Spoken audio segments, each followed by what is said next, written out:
আজ জুমার দিন। আসরের পর আল্লাহ তাআলার এই শক্তিশালী নাম যদি কেউ 100 বার পড়ে, তার জীবনে কখনোই দারিদ্রতা গ্রাস করবে না, তার জীবনে কখনোই অভাব অনটন আসবে না এবং আল্লাহ তাআলা তাকে এত ধন সম্পদ, এত টাকা পয়সা দান করবেন যা রাখার জন্য করে জায়গা খুঁজে পাবেন না। আপনারা শুধু আল্লাহ তাআলার কাছে আসরের পর এই নিয়মে পদ্ধতিতে চাইবেন, আল্লাহ তাআলা তা দান করবেন। জুমার দিন এমন সময় রয়েছে যে সময় আল্লাহ তাআলার কাছে আপনি যা চাইবেন আল্লাহ তাআলা আপনাকে তাই দান করবেন। এটা আল্লাহর ওয়াদা, আর আল্লাহর ওয়াদা কখনোই বরখেলাফ হয়। আজ পর্যন্ত এই আমল করে ব্যর্থ হয়েছে এমন একটা লোক আপনি খুঁজে পাবেন না। তাই বলছি, টেনে টেনে ভিডিও দেখবেন না, কোনো পয়েন্ট মিস হলে তাহলে কাজ হবে না। তাই না টেনে সম্পূর্ণ ভিডিও দেখার অনুরোধ রইল। আর যারা চ্যানেলটি সাবস্ক্রাইব করবেন তাদের মনের আশা পূর্ণ হবে। যারা আমলটি করবেন একটি লাইক করবেন এবং কমেন্টে সকলে লিখুন আমিন। জুমার দিন সপ্তাহের শ্রেষ্ঠ দিন, আর হচ্ছে এটা জিলহজ মাস। জিলহজ মাসে আল্লাহ তাআলার কাছে দোয়া করলে সে দোয়া আল্লাহ তাআলা কবুল করেন। এবং যেহেতু আজকে জুমার দিন শুক্রবার, এ সময়ও আল্লাহ তাআলার কাছে কেউ কোনো কিছু চাইলে আল্লাহ তাআলা তার চাওয়া পূর্ণ করে থাকেন। এবং আসছে হচ্ছে আগামীকালই হচ্ছে ঈদের দিন। তো এটি খুবই গুরুত্বপূর্ণ সময়। এমন একটি সময় যদি আপনি আপনার জীবনের অসম্ভব চাওয়াকে সম্ভব করতে না পারেন, জীবনের অভাব অনটন দূর করার জন্য দোয়া না করতে পারেন, জীবনে যদি সচ্ছলতা না আনার জন্য দোয়া করতে পারেন, তাহলে আমাকে বলেন আপনি আর কখন কি করতে পারবেন। কারণ দোয়া এমন একটি ইবাদত যে বান্দার ভাগ্য পরিবর্তন করতে পারে কেবল দোয়ার মাধ্যমে। অন্য কোনো পদ্ধতি, অন্য কোনো ওয়ে নেই যে ভাগ্য পরিবর্তন করতে পারে। তো প্রিয় বন্ধুরা, আপনারা যদি আল্লাহ তাআলার কাছে সঠিকভাবে চেয়ে থাকেন, আল্লাহ তাআলা আপনার চাওয়া পূর্ণ করবেন, এটা আল্লাহর ওয়াদা। জুমার দিন এমন একটি সময় বা এমন একটি ক্ষণ রয়েছে যে সময় আল্লাহ তাআলার কাছে কোনো কিছু চাইলে আল্লাহ রাব্বুল আলামিন ওই সকল বান্দার চাওয়া পূর্ণ করে থাকেন এবং আল্লাহ রাব্বুল আলামিন ওই সকল বান্দা দোয়া করার সাথে সাথে তা পূর্ণ করে দেন। শুধু চাওয়ার মতো চাইতে হবে।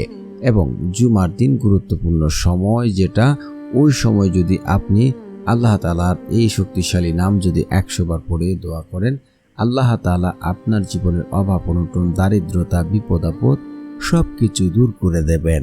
আল্লাহ রাব্বুল আলামিনের কাছে কোনো কিছুর অভাব নেই।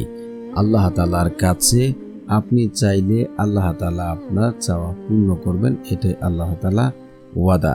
আর আল্লাহ তাআলা যাকে ইচ্ছা তাকে অভাব অনটনে ফেলেন, আবার যাকে ইচ্ছা তাকে ধন সম্পদ দান করেন। কিন্তু আমরা মূলত সঠিক নিয়মে সঠিকভাবে চাইতে পারি নাই বিদায় আজ আল্লাহ তাআলার কাছে চেয়ে আমরা কোনো ফলাফল পাচ্ছি না। আমাদেরকে সঠিক নিয়মে যদি চাইতে পারি, আমরা যা চাবো আল্লাহ তাআলা আমাদেরকে তাই দান করবেন, এটা আল্লাহ তাআলা আমাদেরকে দেবেন। কারণ রাসূল সাল্লাল্লাহু আলাইহি ওয়াসাল্লাম বলেন, যখন কোনো বান্দা আল্লাহ তাআলার কাছে দুই হাত তুলে দোয়া করে, আল্লাহ রাব্বুল আলামিন ওই সকল বান্দার চাওয়াকে খালি হাতে ফেরত দিতে লজ্জাবোধ করেন। আল্লাহ রাব্বুল আলামিন তার বান্দাদেরকে খালি হাতে ফেরত দেন না। আল্লাহ তাআলা পবিত্র কোরআনে বলেন, তোমরা আমার কাছে দোয়া করো, আমি তোমাদের দোয়া কবুল করব। আল্লাহ তাআলা আরো বলেন, উদউনি আস্তাজিব লাকুম, তোমরা আমাকে ডাকো, আমি তোমাদের ডাকে সাড়া দেব। তো আল্লাহ তাআলা যদি আমাদের ডাকে সাড়া দেন, তাহলে চাওয়ার মতো চাইতে হবে। কিছু শর্ত আছে, যে শর্তের কারণে অধিকাংশ মানুষের আজ দোয়া কবুল হচ্ছে না। এক হচ্ছে, যে ব্যক্তি 5 ওয়াক্ত নামাজ আদায় করে না, আল্লাহ তাআলা ওই ব্যক্তি দোয়া কবুল করেন না। দ্বিতীয়ত হচ্ছে, যে ব্যক্তি হারাম খাবার খাবে, ওই ব্যক্তি দোয়া আল্লাহ তাআলা কবুল করবেন না।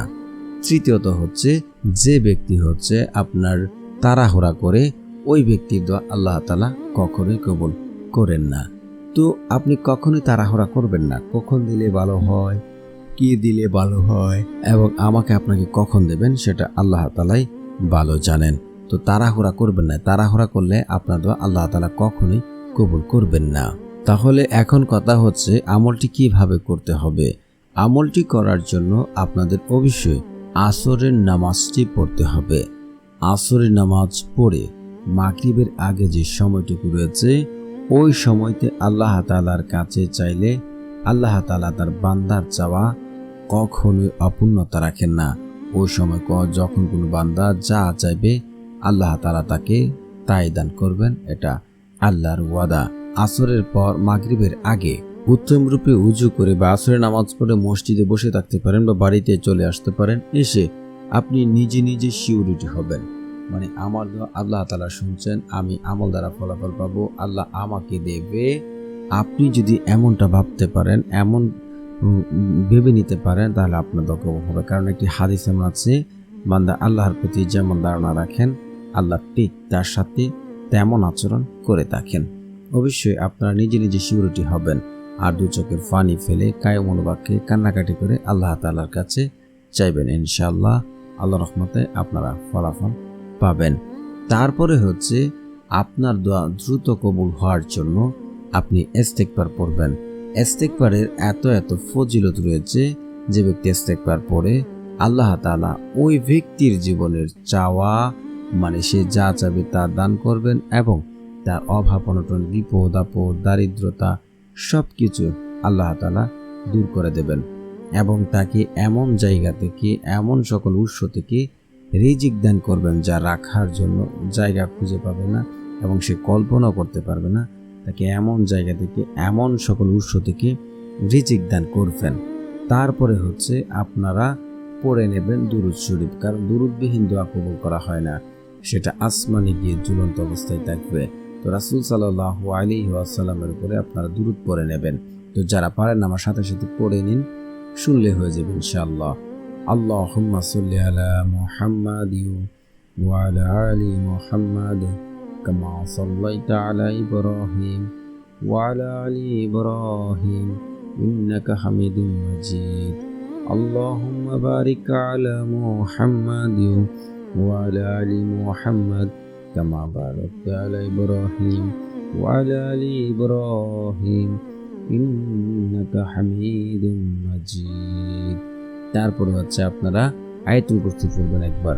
আল্লাহু লা ইলাহা ইল্লা হুয়াল হাইয়ুল কাইয়্যুম লা তাখুযুহু সিনআতু ওয়া লা নাওম লাহু মা ফিস সামাওয়াতি ওয়া মা ফিল আরদ মান জাল্লাযী ইয়াশফাউ ইনদাহু ইল্লা বিইذনিহি ইয়ালামু মা বাইনা আইদিহিম ওয়া মা খালফাহুম ولا يحيطون بشيء من علمه إلا بما شاء وسع كرسيه السماوات والأرض ولا يؤوده حفظهما وهو العلي العظيم। তারপরে হচ্ছে আপনারা পড়ে নেবেন সূরা ফাতিহা একবার।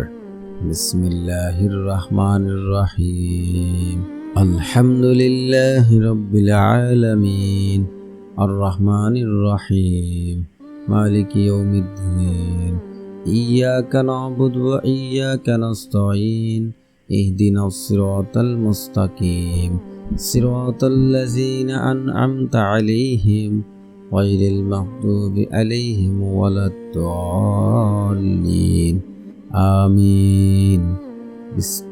তারপরে হচ্ছে আপনারা পড়ে নেবেন সূরা ইখলাস 3 বার। বিসমিল্লাহির রহমানির রহিম কুল হুয়াল্লাহু আহাদ আল্লাহুস সামাদ লাম ইয়ালিদ ওয়া লাম ইউলাদ ওয়া লাম ইয়াকুল লাহু কুফুয়ান আহাদ। তারপর হচ্ছে এই জিকিরটি পড়ে নেবেন, দুটি জিকির 100 বার করে। সুবহানাল্লাহ সুবহানাল্লাহ সুবহানাল্লাহ সুবহানাল্লাহ। তারপরে হচ্ছে আপনি এই জিকিরটি পড়ে নেবেন আলহামদুলিল্লাহ আলহামদুলিল্লাহ আলহামদুলিল্লাহ। তারপরে হচ্ছে আপনারা এই দোয়াটা যারা ঋণগ্রস্ত আছেন দোয়াটি পড়ে নেবেন 2 বার। আল্লাহুম্মা কফিনি বিহালালিকা ওয়ান হারামিকা ওয়াগনিনি বিফাদলিকা আম্মান সিওয়াক। আমি আবার পড়ছি আল্লাহুম্মা কফিনি বিহালালিকা ওয়ান হারামিকা ওয়াগনিনি বিফাদলিকা আম্মান সিওয়াক। প্রিয় বন্ধুরা, এই দোয়াগুলি বা এই সূরাগুলি আপনারা পড়ে নেবেন।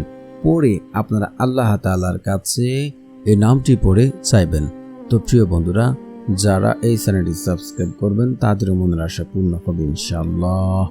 আল্লাহ সুবহানাহু ওয়া তাআলার সেই শক্তিশালী নামটি হচ্ছে ইয়া বাসিতু, ইয়া বাসিতু, ইয়া বাসিতু। তারপর দুহাত তুলে আপনি কায়মনোবাক্যে কান্নাকাটি করে দু চোখের পানি ফেলে পূর্বে পাপের জন্য লজ্জিত হয়ে আপনি আল্লাহ তাআলার কাছে দোয়া করবেন। আল্লাহর রহমতে আপনার জীবনের অভাব অনটন থাকবে না, দারিদ্রতা থাকবে না, ধন সম্পদ বেড়ে যাবে, টাকা পয়সা বেড়ে যাবে এবং আল্লাহ তাআলা আপনার ধন সম্পদ বৃদ্ধি করে দেবেন। প্রিয় বন্ধুরা, তো যারা আমলটি করছেন একই এবং বিশ্বাস রেখে কায়মনোবাক্যে কান্নাকাটি করে আমলটি করবেন। তো যারা আমলটি করছেন সকলেই কমেন্টে লিখুন আমিন আমিন এবং আপনার সকল মনের আশাগুলো কমেন্টে লিখে রাখুন আর সকলে বলুন আমিন আমিন। ইনশাআল্লাহ আল্লাহর রহমতে আপনার চাওয়া পূর্ণ হবে। জুমার দিন আমল করে আজ পর্যন্ত কেউ ব্যর্থ হয়নি। ইনশাআল্লাহ আপনিও যদি সঠিকভাবে আল্লাহ তাআলার কাছে চান, আপনিও কখনো বিফলে হবেন না, কখনো হতাশায় পড়বেন না। তো প্রিয়